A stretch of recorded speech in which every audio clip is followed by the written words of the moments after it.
This interview is for the Oklahoma Historical Society. It may be used for educational, interpretive, research, and or exhibit purposes. In any case, it will be made available to the public. Will you please state your full name? My name is Romaine Shackelford. Do you also have an Indian name? Yes, my Indian name is, I don't say it too good, Leto Maze. Okay. Does that have a meaning? It means, I guess probably the Arnhawk would probably be the closest I could come to it.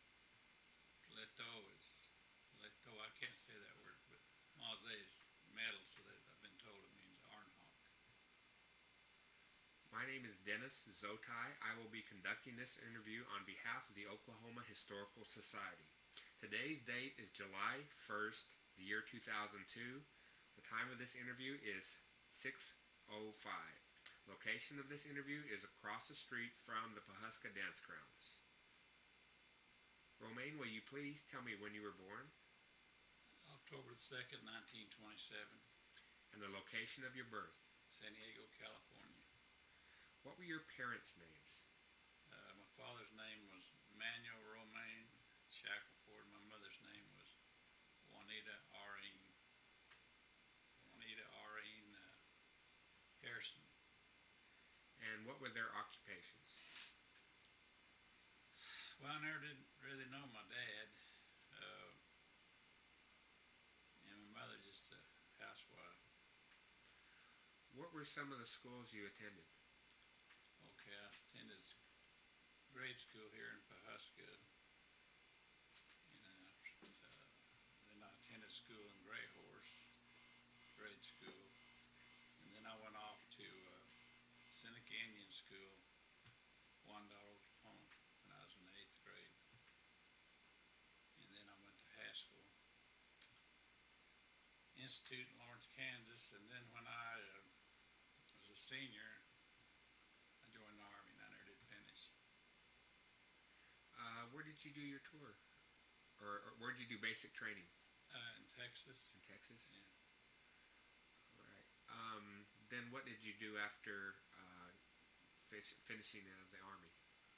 I went to school down in Stillwater's Oklahoma A&M, and then Oklahoma A&M then. And I went to school down there 2 years. And then when the Korean War broke out, I went up to Phillips Petroleum Company in Bartlesville and put in for a job. And they hired me due to the fact that I'd already had service time and I wouldn't be drafted. So they were calling up a bunch of reservists and they sent them to Korea. So I worked there 35 years. What was your position there? I was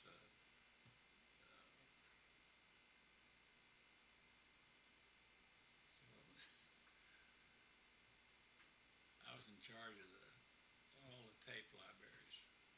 I maintained them and had a crew.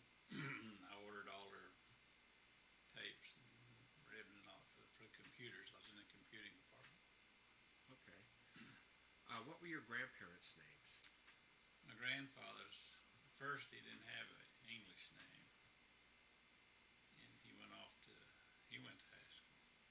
And then he went to Carlisle. And his name, he had 3 or 4 Indian names, but they gave him the name of Ben Harrison when he went to school. And they sometimes called him Ben Harris. And I know I've run on to some correspondence where they call him Ben Harris. A lot of the old timers called him Ben Harris, but his name was Ben Harrison. But up till I don't know what grade he was in. I really don't know. He just had an Indian name. Do you remember your grandmother? Yeah, matter of fact, they raised me till she died when I was 6. And her name was Minnie Plummer. And her folks made a run out here in western Oklahoma, and they settled down around Blackbird across the river here. And she married an Osage man by the name of Luther Harvey. He's full-blood Osage, and he got killed down there. And then she married my grandfather. Was that on your father's side or your mother's side? Mother's side. Mother's side. Did you remember your grandparents from your father's side? No, I never knew them. Well, what were the grandparents like that you were raised by? Well, my granddad, he taught pretty good English, and it's pretty broken. And my grandmother knew Osage, although she wasn't, but she understood it. And he talked to her, but she'd most generally just answer him in English, you know. But when he wanted to tell her something he didn't want me to hear, well, he talked to Indian. And she knew that, you know. And let me tell you something, it's kind of part of history. A lot of Osages, men that married white women, when they'd have something, they'd all get together. I mean, like if they was having a dance here, well, all the men who was married to white women, they'd all camp together so they could talk back and forth, you know. And they tend to kind of socialize with one another. Matter of fact, I seen a guy over here today that his grandparents and my grandparents, his grandmother was white and mine was, and they fool around one another. How many were in your household when you were growing up? 4. Well, I spent a lot of time different. My mother gave me to my grandparents when I was just a baby, and I stayed with them till she died when I was 6. And I stayed with other aunts and relatives most of the time. My mother didn't fool me too much. What was it like growing up then in your teenage years? Oh, I don't know how to explain that. There was a lot of, lack of a better word, unevenness in it. A lot of drinking. Had a bunch of cousins older than me, and they drank real bad, and, you know, fighting and the whole bit, you know. Mm-hmm. When did you discover that you were a little different than the dominant culture? I think first time I ever found out I was different, they sent a school guide, a gray horse, I mean the government did, to talk to us, and they took all the Indian kids out and took us in a room, you know, talked to us, and I said, what's going on, you know. I didn't really think too much about it before then. And the next year I went off to government school. I never did really feel too much difference, you know. I know I always tell my kids, I said, we're Americans of Indian extraction. That's what I always try to teach them. I said, we got to live in this country. I said, you know, once a year we get together and have our dances and everything, but the rest of the time we got to go to work and be like, you know, everybody else. And I see a lot of these young kids around here. Sometimes I think they get overboard on the Indian stuff. You know, it's not, they do it too much a lot of times. Where were the Osages originally from? Up in, well, they say this Missouri and Arkansas, but the Hominy, that's where I'm from. They were what they call Arkansas Osages. And there was a big Osage and a little Osage. Now this bunch up here is what they call the little Osage. And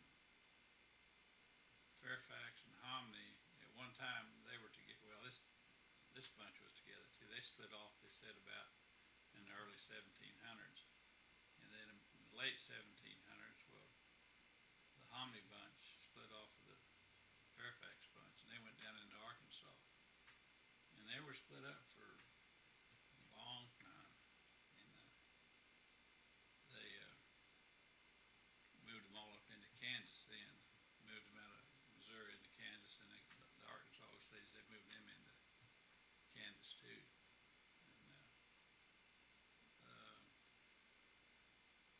But they're a little different, not much. But they always said that if they just left them alone for another 50 years, it'd been another tribe, you know, because they split up. Where did your family settle when they came down to this area of Oklahoma? Hominy. Hominy? Right in Hominy proper? There's a creek north of Hominy, excuse me, called Big Hominy. My granddad said that's the first place they stopped. And they stayed there for several months. Then they started trying to break them up, and they did break them up. They were pretty much together. And one way they done it, they started making band chiefs. Well, when they finally got through, they had about 20 bands, and that kind of broke them down where they couldn't do too much, and they pitted them against one another. And they still have, like that little man over today, he's talking about Osage love one another. They tend not to like one another, and I never have figured out why they don't like one another. They don't, as a rule, And, Homony's the biggest bunch. Fairfax and Homony's off way back here, and this Wahakali, they call it, the Pahuska bunch. They're the small bunch. Are you a member of a certain clan? Yeah, I'm a member of these guys, the younger guys, call it the Eagle Clan, but it's not an Eagle Clan. It's what they call a Chijawastaki, and that's a gentle. They had a war, the way I understand it. I'm telling you just what I've been told. Way back here, they had this clan. It was a peace clan, and then there's a war clan. But Chijawastaki, they said they had two chiefs in these villages, and one of them was well, my granddad said they wasn't chiefs; they were more like a mayor. They kind of run the deal, the town, I guess, not town, the village. And but the Chijawastaki means gentle, Osage, and but that's kind of long here.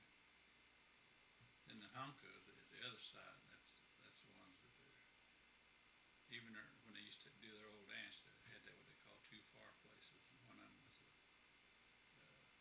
Hunka, and that's what Mulgrew is. And then the other fireplace was Chijo. I don't quite understand why they got that way. Most of them in my generation really didn't know either. Are there other clans besides those two clans? Well, that's the funny part about it. Really, it's the division. And each division has got clans under it. And like in the Chijo clan, there's depends on who you're talking to, but there's from 4 to 7 divisions in there. And then the Honka, that's where almost well, it's kind of screwy too. Then there's what they call a Osage division. But somewhere along the way, they kind of combined with the Honkas. But at one time, there was 3 divisions, and then, like in later years, well, the Osages went with the Honkas, and that's where all the rest of the clans are. There must be, I think, there's over 20. It's either about 6 or 7 Chijos, and over with the Honkas, I think there's about another 14 or 15 over there. They about all disappeared. Mulgrew's uncle, I was talking to him one time. He's Romaine. He said, it used to be a long time ago, he said that about all Osages were Honkas. He said now they're all Chijos because all the old men that named them died off. And most of the names, I mean, the clan names, their clans are disappeared.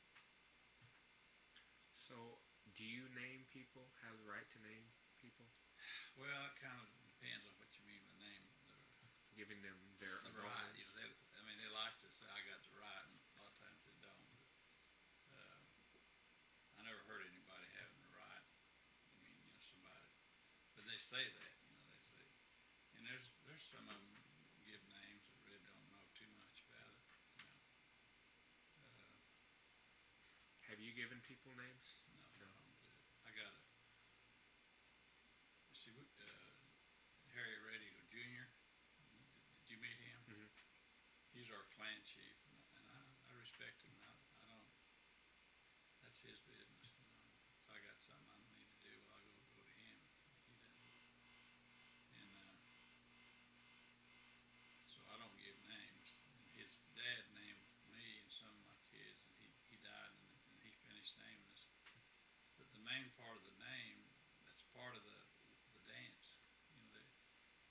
used to well, they still do a little bit. Under the arbor, they used your Indian name. They didn't use your white name. And so down Hominy, you had to have Indian names as this part of it. You went and got your name, and then you went in and danced.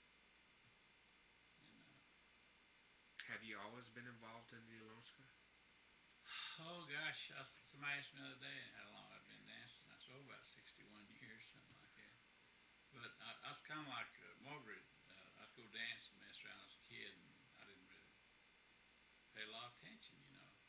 But I did watch, you know. I remember a lot of them old timers, you know, and I remember quite a bit of it. I didn't, just like he knew all about the preparing the meals and everything. I never was involved in really got into the cooking and all that. I was for a brief period, I was a head man down at Hominy, and my boy's mother got real bad sick, so I resigned. And I didn't want to do it anyway, so I got out of it. And then I was whip man down there for several years. And that's you have a job to do, and you're a runner too. You send messages to the other groups, so you do the running. And that's the way it's always been. Now, these positions are part of what is called the committee. What is a committee, and what are some of the other positions? And what do they do? Well, there's, just like Margaret said, you're always wrong. You know, they all tell a little different story, you know. And some of them say that the committee by itself, and the whip men and the tail dancers are all separate. They're not part of the committee. And I've heard them say that, and they question sometimes. They talk about it. They say, well, I know when I was whip man down at Hominy, me and Reuben Duroy, we used to, you know, he'd say, Romaine, he said, I don't even know we're on a committee, you know, that it's so lackadaisical, you know, it's so loose, I guess. And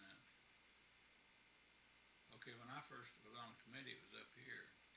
I was living here, but I was from Hominy, and the kid's mother's from Hominy, and she wanted to put our kids in the dance down there. I wanted to put them up here because we lived up here. But anyway, we put them all. We're down Hominy, and let's see, I lost my train of thought. About the committees? Oh, the first committee I was on up here, there were just 12 of us. And down through the years, it's just ballooned. You know, it's just, I say it's out of control. And but like I said, and then when they had that committee dinner, just the committee went. The wife and kids, they didn't go. Actually, my wife and my kids in the camp, and they'd prepare meals that Saturday dinner. And he was talking about how big it got. Well, when I was on the committee first time, there was less than 100 people at the dinner. Now there's 400, 500, 600 people. And I always say that I've always heard that every organization or country's got its own seas for destruction. I said that eating's going to kill us, you know. But I don't know, you know, that just like he said, you know, he told it good. They get together and they come up with the money. I don't know how. We was 1 year down Hominy. There were several of us. Our drumkeeper had real bad health problems. His wife, and she's real sick, so he couldn't afford to put it on. So the committee stepped in, and there were probably 7 or 8 of us. We all chipped in and put the dance on. It's real costly, I'll tell you. I mean, that's the first time I ever got a good look at it, you know. And I was kind of the treasure, and it takes lots of money. You mentioned that there's whipmen and tail dancers. Yeah, excuse me. The whipmen are the runners, and we take care of the grounds, dance grounds,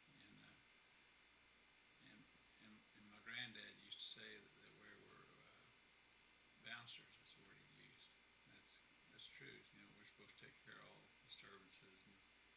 ushers too, and I don't know where the tail dance. I've asked where the tail comes in, and nobody's ever. They just do it. That's usually their answer. It's kind of funny. You'd think somewhere along the way that somebody would have kept a little bit of a history of it, but they can't go back more than, well, it's quite a while, 50 or 60 years, to tell you who the drum keepers were, or who the head committee mans were. They just didn't, nobody kept track of it. I wish they had it. I remember over Gray Horse when I was a kid. Well, that's pretty big. They had a guy, his name was Henry Tallchief, and he was a head committee man over there. And he was one of the, he wasn't one of, he was, well, the last time they had a morning dance, that was their real war dance, was 1912, and they had it in two fars. And he was, I don't know which far, I think he was at the Honker far. And then on the Chizo side was a guy called John Hunter, and I knew both of them. And when this old man told me about Henry Tallchief, I said, "Henry Tallchief?" He said, "Yeah." And I said, "Well, every time I ever seen him, he had a suit and tie on. He's about half preacher, They went through that's the last time they went through it all, they said, but the killing, they went out west, and they bought hair, they'd call it. Find some farmer and buy their wife's hair, and they'd bring it back and go through the rest of it. But that was 1912, and so man told me, he said, "It's the last time they all got together." He said every Osage was there, and they have a little difficulty. Like it always gets put on, but they're kind of fussing. This old man told me that even then, they kind of argue about how to do it. He remembered doing it, They got it done. Now the committee also picks like cooks and water boys and the people who will sing. Okay, no, when you accept the drum, the drum keeper, of course, if he's a little kid, his folks usually pick all them head cooks. And when I'm involved in it, I always try to get, like drum keeper. A lot of them have never had the drum, so they don't really know what they're getting into, And I've been involved a time or two with that, and I say, get your head cook and let her pick her cooks. Because if you try to pick all the cooks, you're going to pick one that she ain't going to like or she ain't going to fuss. So, same way with the water boys. They pick the water boys, and they usually, as a rule, they try to spread it out where they involve a lot of families, And the tail dancers are usually young, good dancers. They pick them for being good dancers when they're young. And they usually, I always tell them, I said, pick people that dance. I said, don't pick some guy that never dances. I said, he won't dance for you anyway. And that's, when they come to you and ask you to serve on the committee down Hominy, and when they pay for when they ask you, and then when they pay for the drum down there, and you take that blanket and you accept that position, they want you to dance for them. And then if you have means, they want you to help them financially. But if you don't care to dance, you don't have the money, they usually don't, you shouldn't take it, Or, and I'm going to say something. We had this man, he's a good friend of mine, but he hasn't lived around here. And he's a real successful man, and he's kin to my kids. And he lived down south, and he accepted the position of whip man. He shouldn't have done that. If he'd come to me and talked to me about it, I said, no, you live too far away, because a whip man has got to be available. If they decide to have a committee dinner where they send them out to notify the committee members, you know. And then let's see. Drum warmers seem like they pretty well keep the same drum warmers from year to year. It kind of seems to stay in the family for some reason. I don't know. I don't think there's any rule that governs that. But you know, a lot of times, I know this woman, she was asking our head committee man about a certain person to be on the committee. He wouldn't talk to her about it. He said, "No, don't get me in on that." You know, he said, "You choose it." But usually it boils down to a few, you know, just like anything else, you know. But Does the Hominy District invite like Ponca singers or other tribes, Pawnees, to come sing for them? okay. Now that's the way I understand it is the best route to do that is just like the cooks, get your head singer, then let him pick, because them guys fuss too, you know, and don't like one another. A lot of jealousy in them singers. And whenever I've had a chance to do it, I said, get your head singer, let him pick them, you know. But then every once in a while, I remember one time, our hominy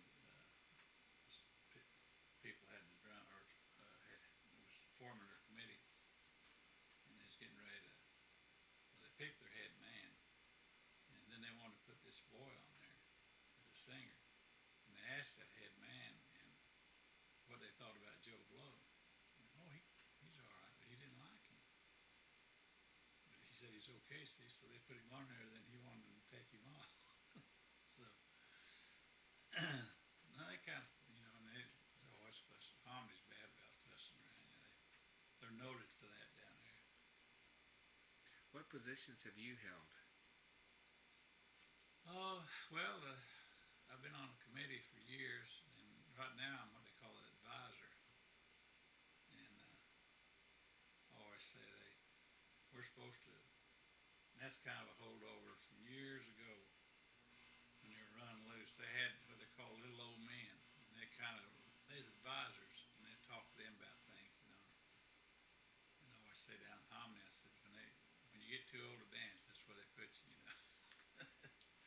And I've been a whip man and an advisor and just regular committee man. What are some of the problems or advice they've come to you as an advisor? Oh, a couple of years ago down there, they busted his drum during the dance. And, well, they had to go get another drum or do something, you know. And so they come to us, and there's an elderly lady lives down there, and you'd do good with talking to her because she's real knowledgeable, but I don't know how she is. I mean, you know, but I think she's all right. Her name's Lucille Rubidoux. So we kind of went to her and asked her. I wasn't an advisor, and she was. And she said, "Well, you need to go get another drum." And we got a little, well, I might as well mention that, a little smoking ceremony we go through. Like when one of the committee dies, we have a breakfast. And the family that the person died in, they bring groceries, and we have a breakfast. We get down there real early in the morning, and we build a fire and get coals, and we get cedar, and we smoke that drum off. And then we have breakfast. Well, anyway, she told us, she said, go get you a drum, another drum, and smoke with cedar, you know. So we did that. And hey, everybody was satisfied, you know. I'm sure glad she stepped in, because I didn't know what we was going to do. They happened to Fairfax one time, they just went and got some old 49 drum finished. But that kind of added a little to it, you know. And then every once in a while, like I said, not all of them really realize. I mean, well, like Mogler's talking, he danced and paying attention. I was the same way.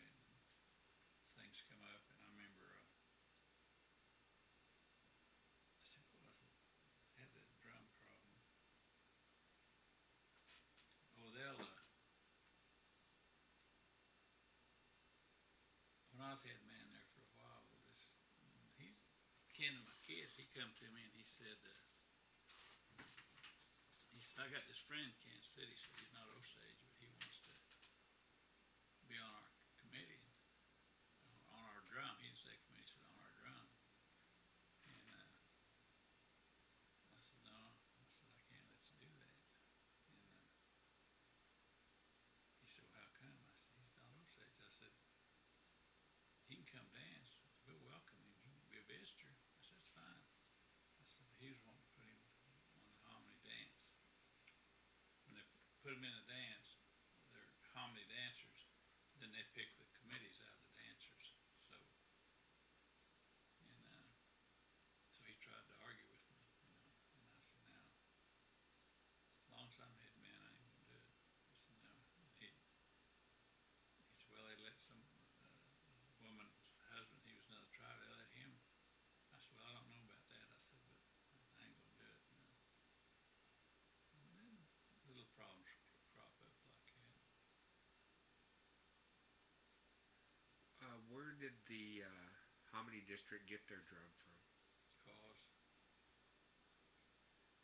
You don't have an approximate date when that came about? I read a story here not too long ago, and a book come out of University Press down there, and it's one of the most interesting books I ever read. And this guy was a special agent, special Indian agent. And I never heard of him. And when they'd have trouble, he'd go to this tribe, and he had more authority than the superintendent did. If you found something wrong, he'd just tell that superintendent go blazes, and he'd straighten it out. And that's what this old boy done. And he come to the Osages, and they wasn't having any trouble with him, but he was describing what they were doing, and they were having to dance him in the cause. And I kind of got a feeling that might have been when they brought that drum to him, just the way it was, about in 1880 something. Now I don't know.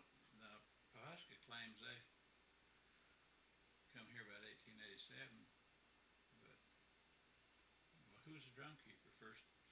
They don't know, so I don't know that they know for sure. And the hominy got theirs about the same time. I think they all got them about the same time. And I always heard the story that the Kaws and the Ponkas too felt sorry for the Osages because they made them quit doing that old dance. And this guy told me, he said, so they brought a drum to him, Enoskin. The Ponkas brought Fairfax, and the Kaws brought hominy and Pahuska. And but they're all about structured the same way.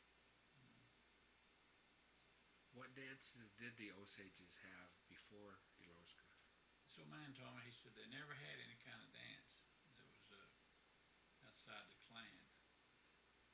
No social dances or anything. Everything was in the clan. And he said that except for that morning dance, and that's and they'd pick they said usually, that's just what he told me, he said usually somebody come to him, and he said, well, I'll just tell you about that last one I had. So this older man, his sister, I believe she'd lost her husband or something, and so she'd come to him, and she wanted to put on a morning dance. So then they picked, they call them Totahahonka, and that's them guys that had these fires. And that was an old religion too. They had bundles and all that stuff in there. And he told me how they kind of sounded a little bit like Sioux's. They'd wreck the pole. And I said, well, he said, well, they danced around. He said, and pretty soon they'd all sit down. And then one of them would get up and declare himself. He'd tell some war story or something, and then they'd get up and dance before. And then at a certain time, well, they'd say, they'd go to this other group, and they'd say, well, we're going to go to sleep, or we're quitting for the night, and then they'd all go to sleep, and they'd get up next morning and start again. But then they didn't have. I mean, outside that war dance, it didn't have nothing, But anyway, then when the Kaws and the Ponkas brought the dance to them, this drum, then they had a social dance, and them old timers, they never put no religious significance to it. I mean, I know what the always say it's kind of like honoring their flag or something. It's a tradition they do, you know. It's just, but they call it a war dance, but really it's not. It's just a social dance, you know, get together dance. What were some of the things that you have observed that have changed over time? Well, like I said, the first committee I was ever on, there were 12 of us, and now the committee's run up 80 or 90. And that makes it terribly expensive for the drum keeper. That's for a lot of because when they pay for that drum, they give everybody on that committee a blanket, and them blankets, $70, $80, $90 a piece. And seen that change. Speaking of the giveaways, did they ever give away horses? Oh yeah, I remember when I was a kid, they give away a lot of horses. Or cattle or things Never like seen that. them give cattle, but yeah, they used to. Well, when they'd give a beef away, I mean, when they brought you a beef, it was on the hoof. You had to butcher it. See, of course, they don't do that no more. But yeah, I remember when I was a kid, they mostly give away workhorses, teams, and on Sunday, boy, they'd give away a bunch of them. You ever seen a car given away or land or something? I heard one time down Hominy, this woman I was telling you, Lucy Ruby, I heard when she got married, they gave a car away, but that was a wedding ceremony, you know, and they've quit doing that. And the ones they've been having here late haven't been much, kind of, they used to really, but it used to be, well, they was talking about him today, Wakenar. I was talking to him one time, and I asked him, I said, Wakenar, I said, what'd you give away? And you started dancing, because he was an old man, you know. He kind of laughed, and he said, I didn't give away nothing. He said, I just come up here and started dancing. He said, I'll tell you something else. He said, this dance almost died out. He said, many an afternoon, just me and an old man would be dancing out here. And he said, all this expense, he said, they didn't start doing that, he said, till they got money. He said, then they start trying to outdo one another. That's what he said, you know.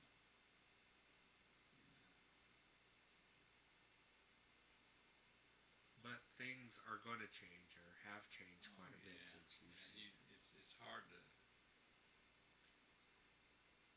You set a precedent a lot of times, and then sometimes we had a head man down in Hominy for a while. I mean, he was. Well, you probably know him, Steve. Right. Yeah, he was a good one. He was strict, you know, which you got to be when you're head man, and that's kind of scared of him, you know. So they wouldn't be trying to pull little fast things. See, like down in Hominy, the ones that's been around a long time, they know. Like when you put somebody in a dance, you go through the head committee man. That's his job, you know. He does the talking and all of it. Well, some of them try to push a family member in there to do it, you know, and that's not customary to do that. Steve knows all that, see, and he wouldn't let him run over him. So when the drum changed hands, they got another one. But I told him, I knew what they was going to do in the morning. They relieved him. I told him, I said, Steve, you done a good job. You really did. He can talk Osage too. And he's hard nosed too. He's got, I'll not say this, but he's got a pretty bad temper on him. You know. What takes place during the 4 days of the hominy in Oscar? First day, like Thursday, do they bring children in for the first time? I put a grandson in this year down there. First of all, you go talk to the head man. And he said, oh, I'll tell you what I done. I said, well, I had my boy go sing. It's his boy. I said, I try to get him to do stuff like that so he'll learn, you know. And I said, you gotta go talk to, I call him Junior. I said, you gotta go talk to Junior and tell him that you want to bring your boy in. And he'd already named him. He already had his name. So you want to bring him in the dance. And I said, not that he's a big shot or anything. I said, but he's got a schedule and people in, so they won't be trying to get in all at the same time. So he went to him, and so we scheduled him on Thursday night, the first water break, and he went in. And so what else?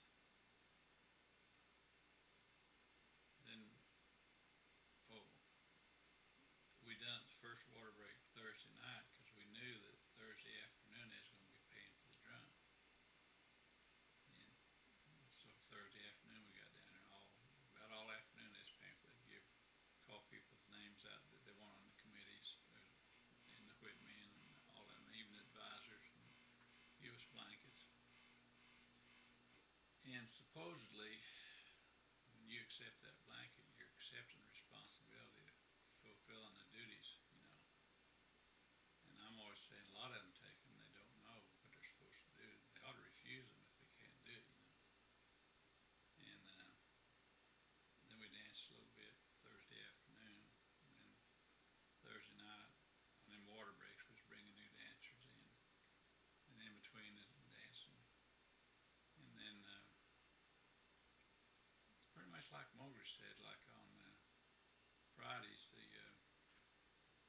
Friday morning, the whip men take the visitors, the visiting Huska and Fairfax groceries, and they cook a meal that night. And it's kind of a little committee dinner. Junior Reddick, he tells us, you know, he said, this is groceries the drum keepers give us, you know. Then Saturday morning, all the committeemen supposed to bring rations for the visitors and make up a box, and it's usually made up of staples like salt, pepper, sugar, lard, maybe macaroni, you know, coffee. And you made me think that when you give me that tobacco, they used to put tobacco in there. I used to put Bull Durham in there, but they don't make Bull Durham no more. So then they put them around. Did you see them Saturday up here, or was you up here? Okay, they put them around the outside of the drum, and then Saturday afternoon, before they start dancing, let's see, I think Fairfax dances a couple of songs. Anyway, we give them out. We get in there, and then we start giving them out. And it usually takes about an hour to give them out and give it to all the visitors, or mostly the singers and the chorus girls. And if we have any left, well, they just kind of look up and see if they see somebody, they'll give it to them. Maybe if somebody's camp, they'll give them some. And then Saturday, I kind of got ahead of my story. Saturday noon, we had the committee dinner, and that's a killer. And them guys at the same time, they're bringing their rations, and then when they start the dance Saturday afternoon, and they give them visitors rations. But the committee dinner, you asked me if I'd seen things change. That's really changed. It's got big. And they all complain about it, but they won't do nothing about it, you know. And it's, well, like he said, costs between probably $6,000 to $10,000. I know I've heard him say years ago, if you can't put it all on, don't take the drum, because you might not get no help. You can't depend on somebody helping you, is what they say, you know. And, but I give them $500 every year, and I just give them the money. I don't give them beefs or nothing, because I figure they can use it for whatever they, you know, need. And then Sunday they have them individual songs, and that's got kind of big too. It was kind of a little bit of a racket for a while. When them singers make a song, he becomes some family, and maybe they were on thin ice and they didn't really know what he was doing. And, oh, I got this song for your son, you know. And it was a racket, and they'd pay off, you know, give him money and blankets and everything. And that's the only reason they was doing it, you know. And consequently, we've got, that's the reason our giveaway days are so long. You see her Sunday, yeah, you just dancing some.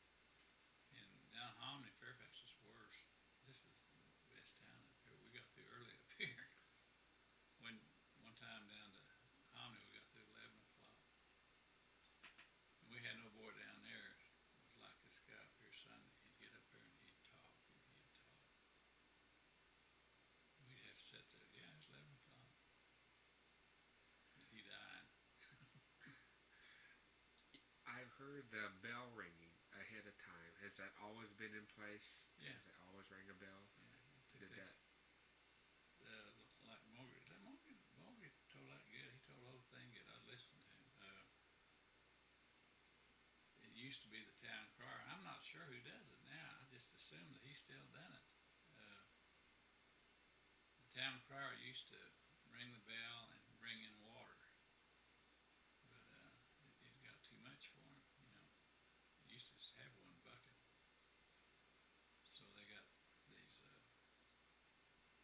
these guys don't have no status. They're like, I know Hominy, when he was down there with these two guys, the drum keeper hired them to work to build fires and help the cooks, and then when they was dancing, they'd bring water in. There's two of them. But like I said, that town crier used to do it. It's too much, so they just kind of hire these guys. And maybe they ought to make some kind of a job there for somebody to bring in water. What? Now they bring one bell and then two bells. How does that work? It's kind of like a clock. Let's see. Already, I think the first bell is about a quarter after the hour, and the second bell is 30 minutes, and I think 15 minutes before we start, they ring the third bell. I believe that's the way they did it. And then all the different districts line up and come in at the same time. They used to not do that's something that's changed. We used to just kind of dance everywhere, dress everywhere. Like we'd just go in somebody's house and dress, and like 50 years ago, like Mary's house, where there'd be people dressing in here and all over the camp. But here lately, I don't know when it got started, but they tend to dress together, then they line up and come in together. They used to not do that. When you got ready, you just go over and want to dance. The whip man would seat you, But like I said, I don't know when they started that. But they're all copycats. One of them do something, the rest of them pick it up. How about the town crier? Has he always been in place? And what were his duties? Well, they kind of fuss around about that. I've been told, of course you hear different stories, that he's not too much of importance. He's now Fairfax says it's really important. Hominy,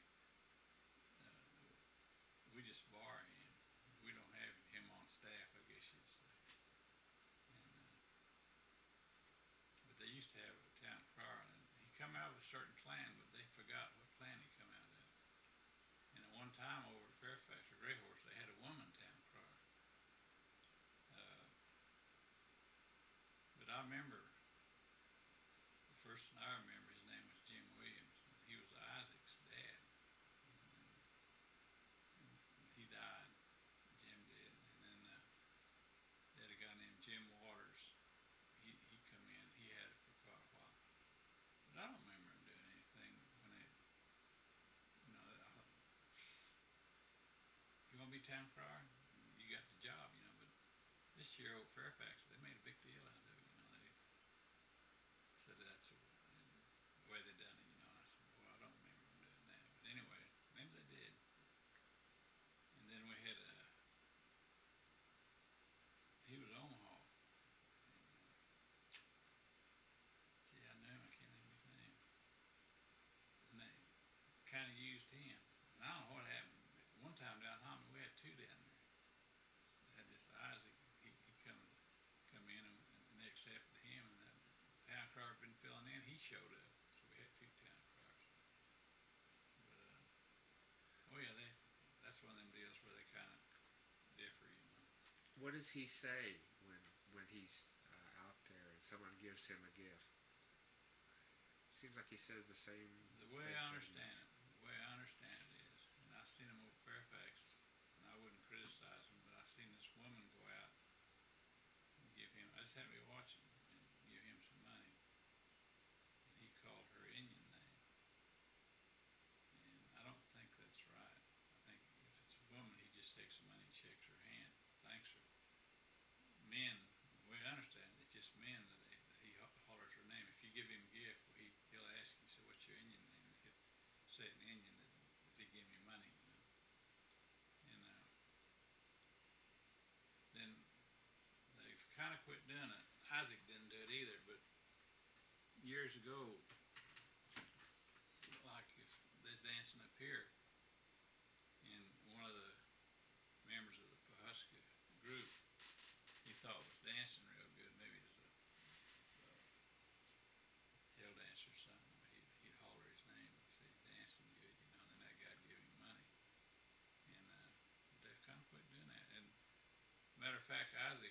he'd call Hominy people in Fairfax, and I started talking to Junior. I said, I don't think he's supposed to do that. Just where we're dancing, that's the names he's supposed to call. But Isaac, he called Hominy and Pahuska over at Fairfax. They kind of get into a little frakes or stuff like that. They all pretty well do it all the same. It's pretty much. Was there ever an Osage town crier? Oh yeah, yeah. Uh, like I said, that woman they used to have, she was Osage, and I don't know who she was. Nobody else does either. They knew they had her, but the only one I ever heard of was up here, and his last name was Albert, and he was a town crier up here, to Osage. Like I said, I wish they'd have kept better records, or wrote it down some way. How does the committee prepare for the Alonska?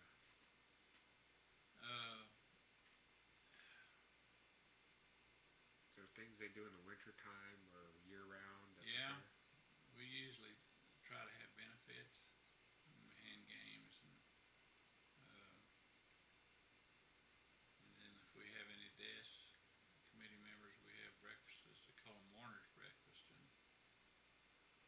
that's the family brings groceries to the drum keeper, and the drum keeper cooks them. And the whip men, they go down and build a fire, and they smoke the drum, and they smoke everybody, the buildings and everything. And that's every time, and every once in a while somebody will have one of them for a non-committee dinner, and they kind of fuss about that. You're not supposed to, according to tradition, they got to be a member of the committee when you do it. I seen them have one time for the committee person's wife died. Well, that ain't good enough. It's got to be a committee person. But now the only thing I ever seen them agree on down there, we was talking about, I knew there was some discussion as arguing about it. And so we decided that, we didn't decide it was already there. It had to be a committee person die, and then the family brought groceries. But if the drum keeper wanted to feed himself, not a committee function, but himself, kind of like you, a friend of yours' wife died, you go get him, take him out and buy his supper. There wasn't nothing, no smoking, no nothing, no cedar, no water, no nothing. So there's always little things like that, going on around. Of course, like Walter said, you never do nothing right. Somebody always criticizes you, don't make any difference.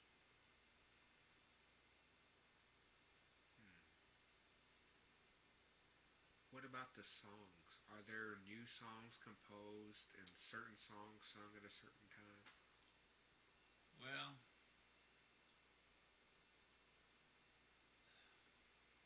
I'm not no authority on them songs, but I understand that every once in a while they'll slip one in, and I hear them griping, say they shouldn't have sung this song. It was a Kawa song, or Reuben DeRoy, he knows a lot about it. He said, never heard that song before. I said, well, maybe it's so old that you hadn't heard it. And little stuff like that. But they pretty much stick to the. Now that's something. Yeah, you're talking about changes. Yeah, we used to never have Osage singers. Well, they did. I heard them talk about back in the early days. I heard some names, but when I was growing up, there wasn't one Osage singer. A man named Fred Lookout, young Fred, I'd see him go out and sit down at the drum and sing with them. There wasn't no Osage singers. And his boy come along, he just passed away here a year or so ago. Morse was his name. You might know, did you know Morse? And he used to dance. He had a drum one time too. And I guess through Freddie he got interested in singing, because his dad knew how to sing, but he wasn't a singer verbatim. And so Morse really got interested in that singing, and he picked it up. And now there's them boys up there today, there's all Osages singing up there that deal. And I think all the singers in Fairfax got some Ponkers. Their head singers Ponker.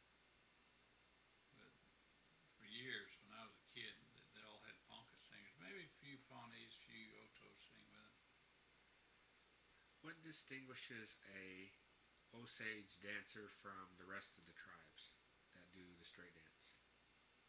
Well, their dress. Uh, you asked Mowgli about the. There is a difference. Now, the Fairfax bunch, that tail, they put it under their G flat, and the rest of us put it over the G flat. Hominy and Pahuska. They ain't nothing saying you can't do it. But they all just kind of picked up. They all put that flap underneath their G flat.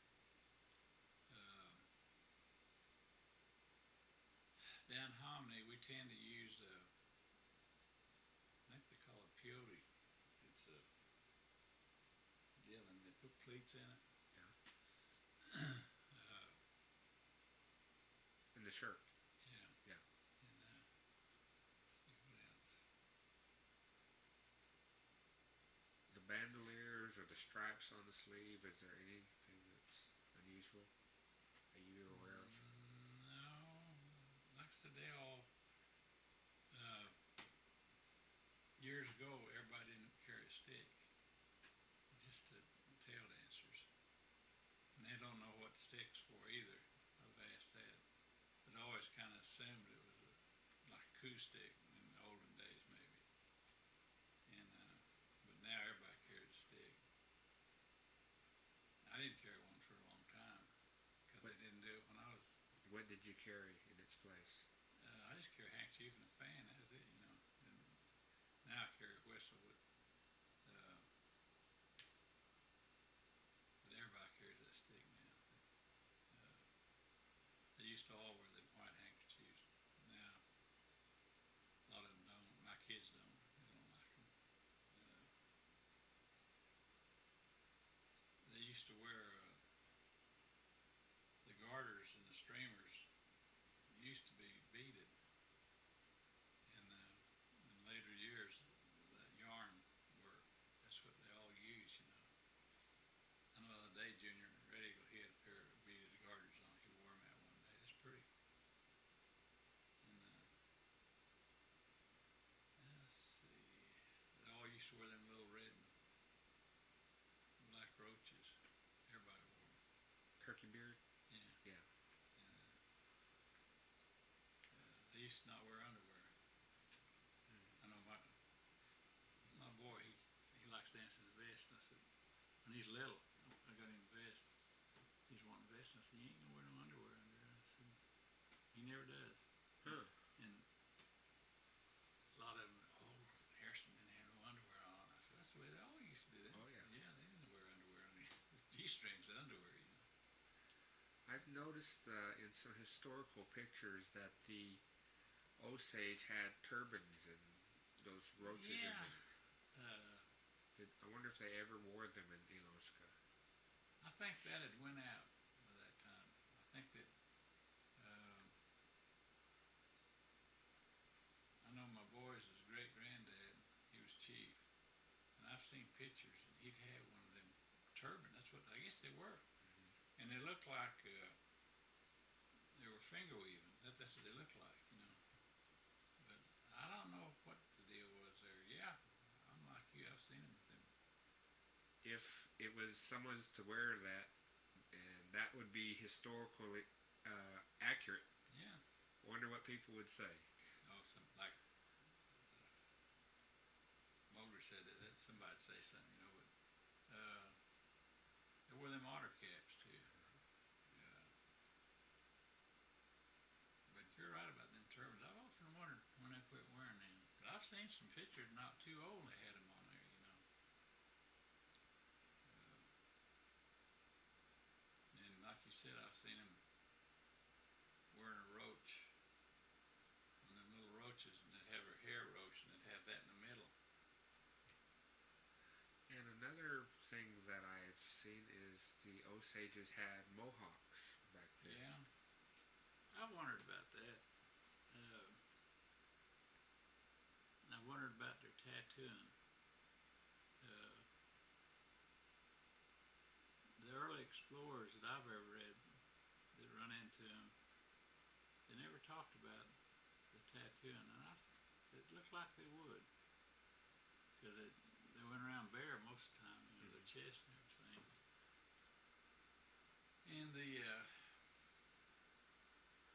let's see what was the other thing, tattoo, oh, the roaching. Hell, they couldn't have done that unless they had razors.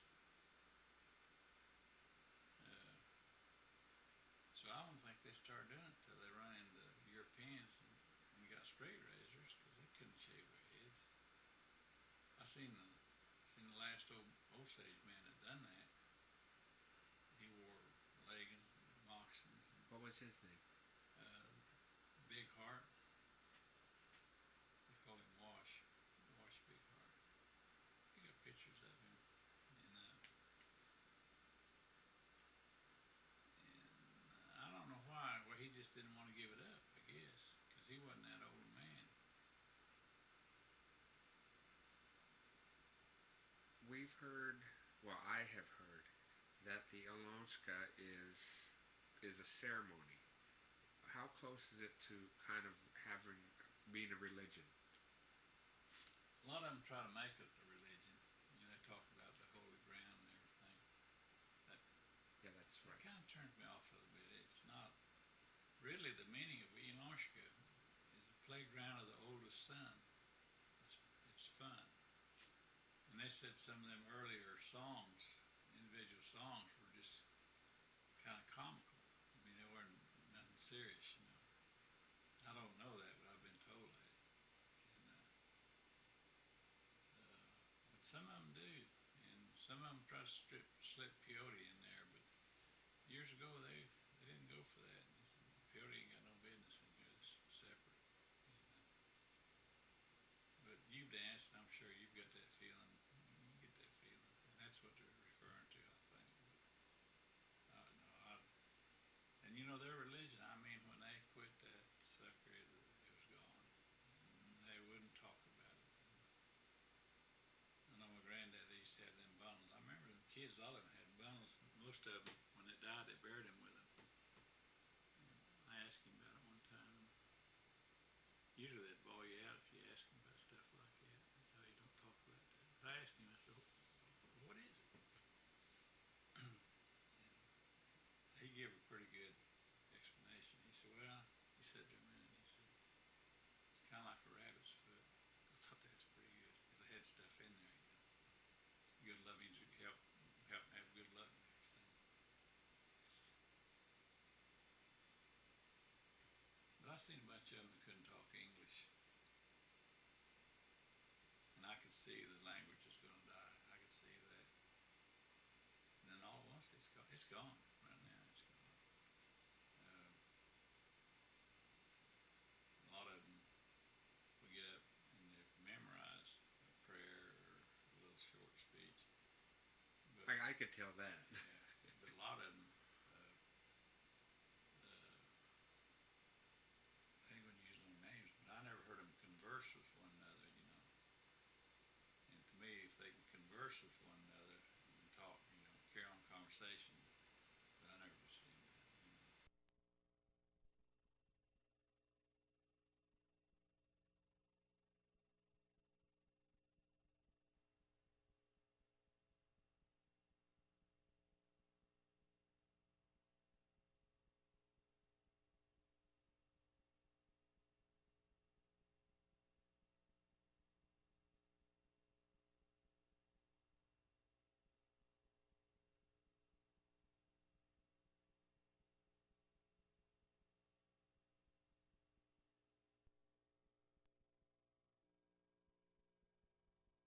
Will be,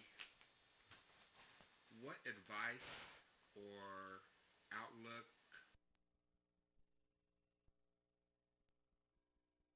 just some words that you can give some people that will possibly be viewing this in the future concerning maybe yourself, your tribe, or the Alaska? I see them doing something now that I wish they'd really think about. They're tending, like I was telling you, this guy wanted to put this guy in a dance, you know, and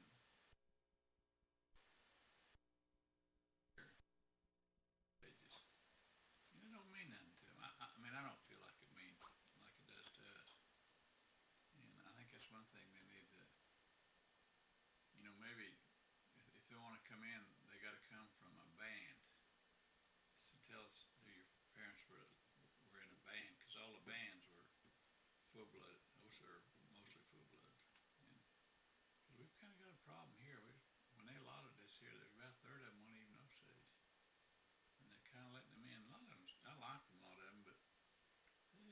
same feeling for you, you know. And they're kind of pitiful that they'll go around trying to find out what clan they belong to, and they can't find out because they're not Osage. And I think I'll try to hold that down, or they'll get a hold of it and make a powwow out of it.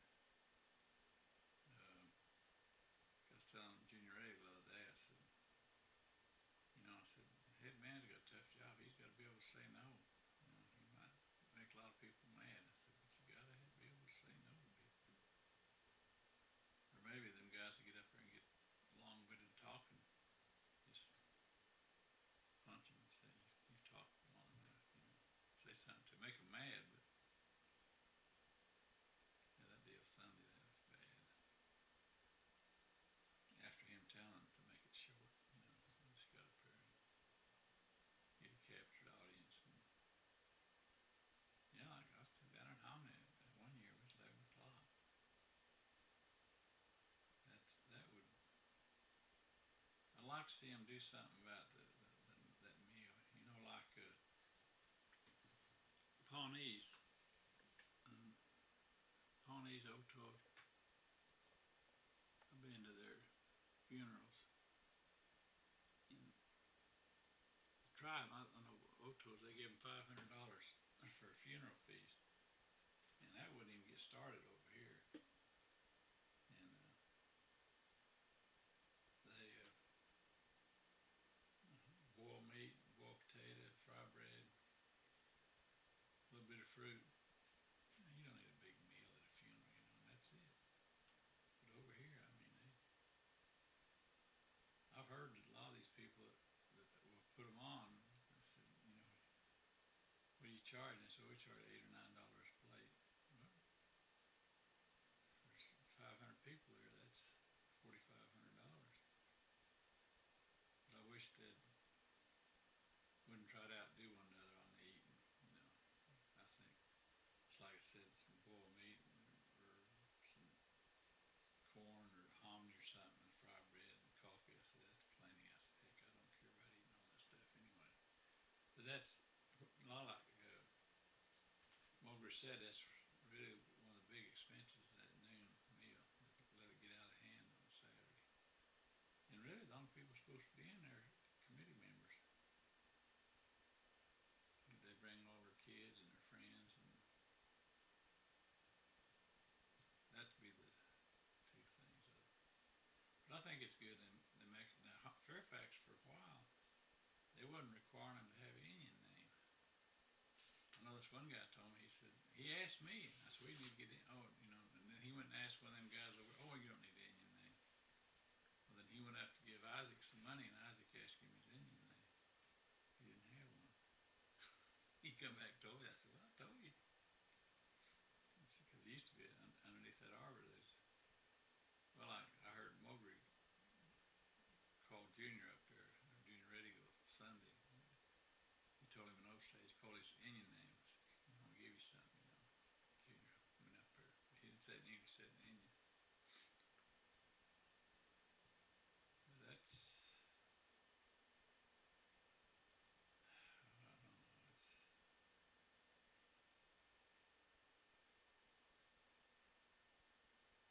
but I wish there'd be a little more, like down in Hominy. I hate to say this, but they put this little preacher in. He was dancing out there Sunday. And he just, I don't know. They messed around, got him in a dance, and he dances religiously, you know. Well, they just messed around, got him in there. You know, he ain't Osage, you know. Give him an Indian name. I guess that's about all I can think about. We need to help the drum keepers. If they're going to accept them blankets, they need to help them. Maybe another thing they need to do is tell people a little more. They tend not to tell people. They let them make a mistake, you know, not try to help them, you know. They let them. And I know maybe they'll try to cut down on some of these visitors, not Indian visitors, but white visitors. Because them guys come here and they come over to them camps and eat and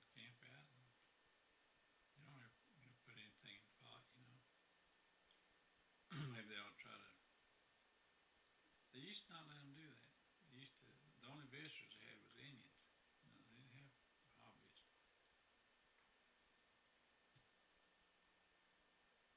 I don't think down in Cabo country, I don't think they let them dance in visitors. I mean, them hobbyists do they? I went down there one time. They got a good dance. That's about all I can think of, I guess. I like Mowgli. I was sitting there listening to him. He gave a good, rendition, I guess you'd say. Okay. This interview has been conducted for the Oklahoma Historical Society. It may be used for educational, interpretive, research, and or exhibit purposes. In any case, it will be made available to the public. Will you please state your full name for the last time? Romaine Shackelford. And this interview has been conducted by Dennis Zotai on behalf of the Oklahoma Historical Society. Today's date is July 1st, the year 2002. This interview is concluding at approximately 7:25 p.m. The location of this interview is across the street from the Pahuska Dance Grounds. This concludes this interview. Very good.